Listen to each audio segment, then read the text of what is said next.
Nagbingi-bingian sila. Yun. Bulag sila. Nagbubulag-bulagan, nagbibingi-bingihan, at... Pero sumusweldo sila sa atin. Yun. Nakakatakot yan. Mm.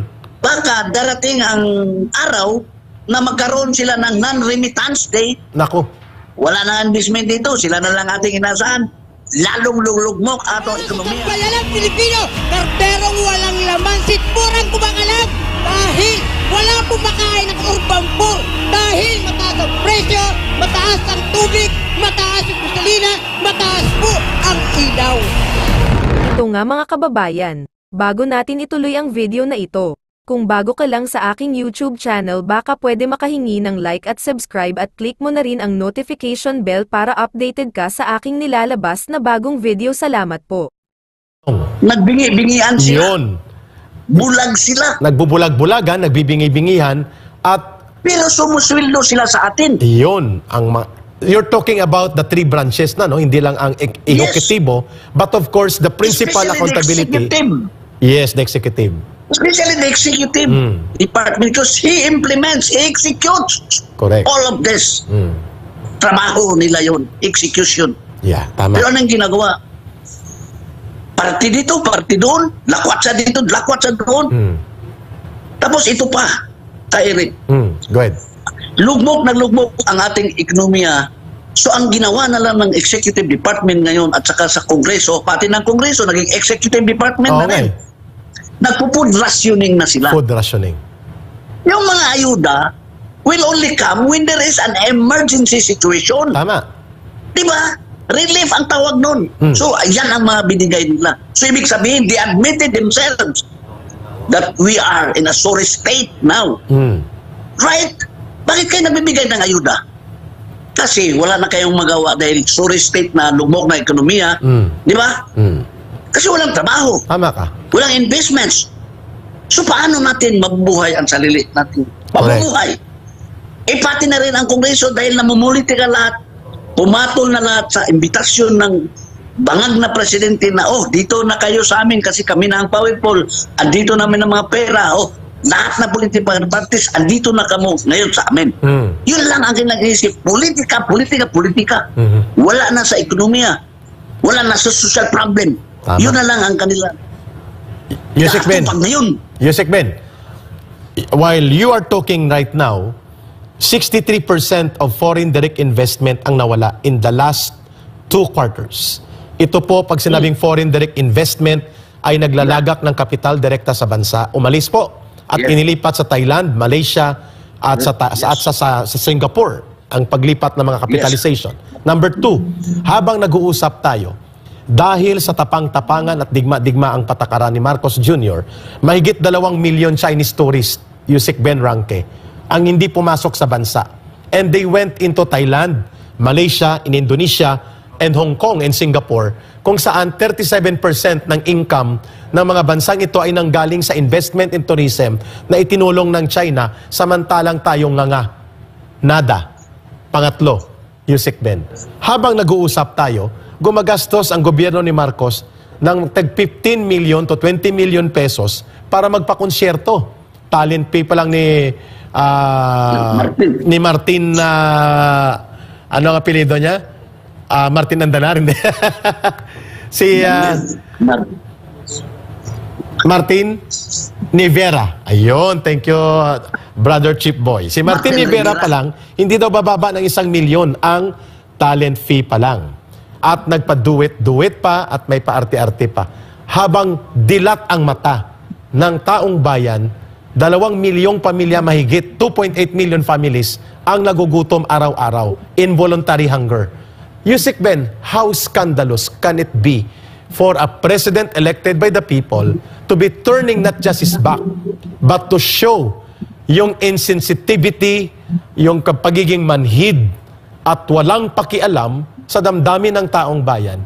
Is this the reason mainly na sa tingin nyo, hopeless case ang failure of leadership ni Marcos Jr. kung kaya Marcos alis dyan ang inyong panawagan? Please explain. Tama. Nilagay na lang kanyang sarili sa libangan. Dahil ang totoo dito, hindi na niya kayang pamunuan dito ang bansa. Kaya nga, umalis ang lahat dahil walang tiwala sa kanya. yung mga investments, umalis dahil walang tiwala sa kanya. Because the house is not in order. Bakit ako pupunta ko ang investor? Hindi order yung house mo. Mahal ang kuryente, mahal ang tubig. Paano tayo makabawi ng paano natin? Puhunan. So umalis sila. Ayaw nila dito dahil dyan. So, the failure of leadership and governance of the Marcos administration, yon ang ginawa na lang nila, concert para libang ang ilangan. Pero ngayon, tama na yung concert, tama na yung mga, alis na kayo dyan para makapaglagay tayo ng tamang presidente. May tamang pangungutak, may tamang pag-iisip para yung general welfare natin para sa tao sa Pilipinas ito ay magagampanan. Ayun. So, Marcos resign, alis dyan. Yusek Ben Ranque, before po itong balita ng pagsambulat ng malalaking protesta kung kaya tayo po'y napunta sa Hong Kong. Libo-libong overseas Filipino workers ang nagtipon and even coming from Macau and among others na nagtipon sa Hong Kong and then nationwide noong June 30 at nang sinundan pa ng July 4 na pagkilos ng Marcos alis dyan. Yusek Ben, final question na pang hinahanda natin itong ulat talakayan tungkol sa National Day of Protest na inignore at binaliwala ng Marcos Jr. government. Naniniwala ba kayo na hindi transparent ang Enhanced Development Cooperation Agreement or EDCA at naniniwala kayo na may mga missile warhead capable na nakalagak na sa bansa at dahil dito ay pinuna ni Vladimir Putin ng Russia at ng China ang pagiging willing military base for America ng bansang Pilipinas at bumubulid sa atin papalapit sa pintuan ng digmaan at kamatayan. Do you agree to that? Yes, pero agree ako dyan na yun ang mga plan ni Powell para dito. Kaya tinutulan natin yan, pati sa mga OFWs. Pero number one, balikan ko kunti, sandali. Sige. Yung ginagawa ng mga OFW, sawang-sawa na kasi sila. At sila ay nagre-remit ng dolyar dito. Sila na nga ang inasahan ng bansang ito. Pero ang banta ng kanilang pagpaprotesta dyan, worldwide, yung mga president, ay nakakatakot yan. Baka darating ang araw na magkaroon sila ng non-remittance day. Nako.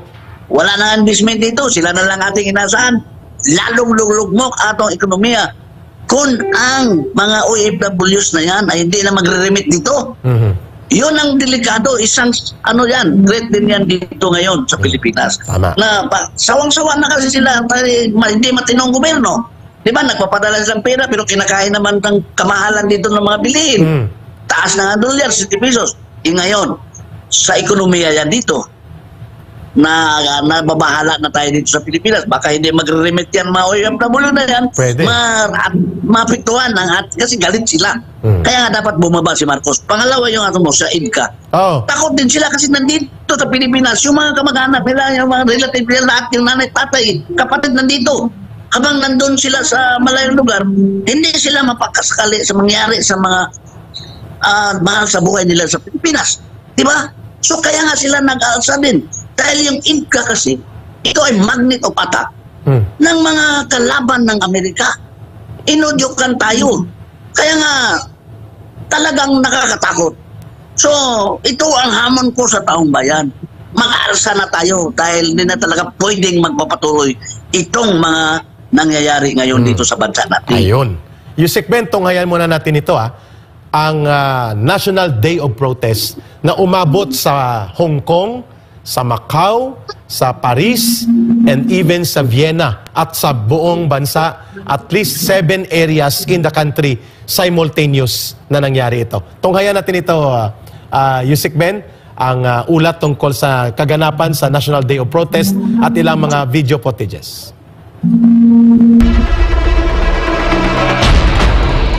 Na kami ay tinipon ninyo sa dakong ito upang ipahayag ang aming mga sentimento't damdamin.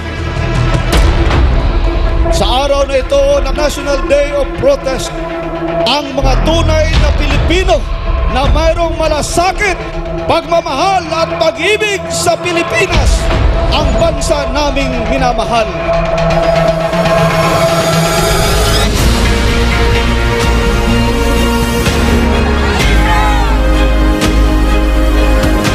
The number one problem of the country today is hungry.